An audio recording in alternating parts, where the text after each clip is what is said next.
સીતારામ, સદદેવદાસ, અમરદેવદાસ, જય મા અમર, જય શ્રી કૃષ્ણ. હું છું આપ સૌની લાડકી લાડો. તો આજે આશ્રમે બધા લોકો મોરબીથી પધાર્યા છે. બપોરનું જમવાનું પણ પ્રભુજી માટે આ લોકો તરફથી જ હતું અને અત્યારે સાંજનું જમવાનું પણ આ લોકો તરફથી જ છે. અંકલ, તમારા લોકોના મને ધીરે ધીરે બધા એક એક નામ કહી દો ને. તમારું નામ? વિશાલભાઈ લીખિયા. તમારું? ચેતનભાઈ લીખિયા. ચેતનભાઈ લીખિયા. દક્ષ લીખિયા. પ્રભુભાઈ લીખિયા. હરિભાઈ લીખિયા. અમિતભાઈ લીખિયા. હર્ષલ વડસોલા.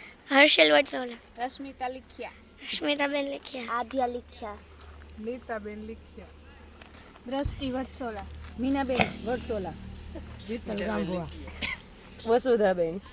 નૈના લીખિયા. શારદાબેન લીખિયા. તમારું નામ? હીર લીખિયા. અને તમારું નામ? જેની લીખિયા. તમારું બપોરનું મેન્યુ શું હતું? હું તો સ્કૂલે ગઈ હતી, મને કઈ આઈડિયા નથી. જરાક મને જણાવશો? બપોરનું મેન્યુ શું હતું? બપોરે દાળ ભાત ઊંધિયું રોટલી અને શીરો. ઓકે, દાળ ભાત ઊંધિયું રોટલી અને શીરો. અને અત્યારે પ્રભુજી માટે શું પ્રસાદી છે? પરોઠા, સેવ ટમેટાનું શાક, ખીચડી, કઢી, છાશ એ રીતે. ઓકે, બધા લોકો ખૂબ દિલ અને પ્રેમથી પધાર્યા છે અમરધામ આશ્રમે. તો તમારા બધાનો મારા તરફથી ખૂબ ખૂબ આભાર. હવે તમને લોકોને આશ્રમે આવીને કેવું લાગ્યું? ખૂબ સરસ, મેનેજમેન્ટ સારું લાગ્યું. ઓકે, તમારે કોઈને?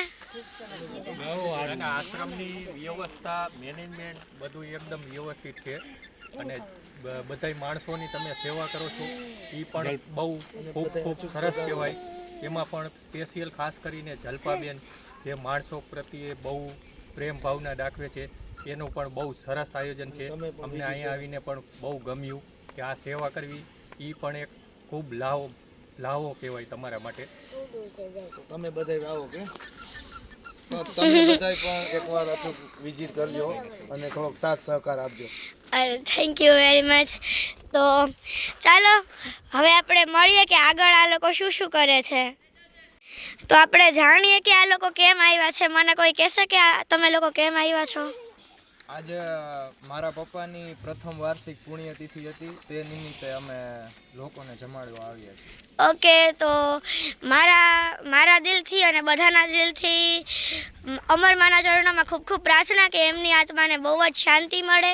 તમે શું કહેવા માગશો? હું એમ કહેવા માંગુ છું, આજે મારો ભાઈ જે બહુ જ બધાની સેવા કરતો, સેવા ભાવનાવાળો હતો, એને તો આવા ગરીબોને જોઈને એને બહુ આમ દિલથી લાગી આવતું. આજે ખરેખર એના પ્રથમ શ્રદ્ધાંજલિ છે. એના નિમિત્તે અમે અહીંયા આવ્યા, અમને સેવાનો લાવો મળ્યો એટલે અમને એમ થયું કે અમારા ભાઈ ને એના પ્રત્યે સાચી આત્માને શાંતિ મળે એવી અમે પ્રાર્થના કરીએ છીએ ને મારા ભાઈને સાચી શ્રદ્ધાંજલિ મળી ગઈ એવું લાગે છે અમને. Thank you. ઇટ્સ કાંઈ વાંધો નહીં. અમરમાને ચરણોમાં આપણે એવી પ્રાર્થના કે ભાઈ જ્યાં છે ત્યાં ખુશીથી અને સુખીથી રહીએ અને બસ આપણે જોઈએ કે હવે તમે લોકો શું કરો છો. તો ચાલો હવે બધા પ્રભુજીને મસ્ત મજાનું જમવાનું મળી રહ્યું છે. ગરમા ગરમ પરોઠા, શાક અને પછી પાપડ ને ખીચડી ને કઢી પણ છે ને. કઢી જો અહીંયા પાપડ છે, આ કઢી છે, પછી આગળ શાક છે, ખીચડી, ગોળ અને પૂરી બધા પ્રભુજીને મળી રહ્યું છે. મસ્ત મજાનું જમવાનું. અહીંયા જાગુબેન બેઠા છે, પછી અહીંયા બધા પ્રભુજી બેઠા છે. જો બધા પ્રભુજી કેવા આનંદપૂર્વક ખાય છે. તમારું શું કહેવું અંકલ? આ બધા પ્રભુજીને જમવાનું મળે છે તો અમને શાંતિ થઈ છે. અમે જે ભોજન જમાડી બધા પ્રભુજી શાંતિથી જમે છે. હા, અને બહુ જ આનંદ થયો છે. ઓકે. દક્ષાબેન, જમવાનું કેવું છે? મસ્ત છે ને? છે ને મસ્ત? હે? હા. અત્યારે નથી આવતો. હું તો છું. મેં તો જમી લીધું.